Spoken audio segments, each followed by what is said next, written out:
Collagen වර්ධනය කරගන්න peer කන්න. හරියට නිින්ද යන්නේ නැත්තම් කිරි බොන්න. ඉක්මනට සුදු වෙන්න ඕනේ නම් අලි ගැට peer කාන්න. මිග්‍රේන් තියෙනවා නම් කෙසෙල් කන්න.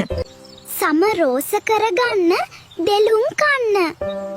සන්ධි වේදනාව තියෙනවා නම් තල ඇට කන්න. මතක ශක්තිය අඩුයි නම් ගොටු කොළ කන්න. අවුවට කලුණ සම පැහැපත් කරන්න රබුටන් කන්න. ඉක්මනින් කෙට්ටු වෙන්න ඕනේ නම් ලෙමන් බොන්න. ඉක්මනින් මහත් වෙන්න ඕනේ නම් බිත්තර කන්න. කොලෙස්ටරෝල් තියෙනවා නම් කරපිංච කන්න. අධි රුධිර පීඩනය තියෙන අය බීට්රූට් කන්න. ඔක්මනට කොණ්ඩේ වවා ගන්න ඕනේ නම් නිවිති කන්න. හැම රැලි වැටිලා නම් නෙල්ලි කන්න. බඩ පිපීම සහ ඉක්මනට ආහාර ජීර්ණය කරන්න අන්නාසි කන්න. ප්‍රතිශක්තිය වැඩි කරන්න කාමරංකා කන්න. දියවැඩියාව තියෙන අය වෙරළු කන්න.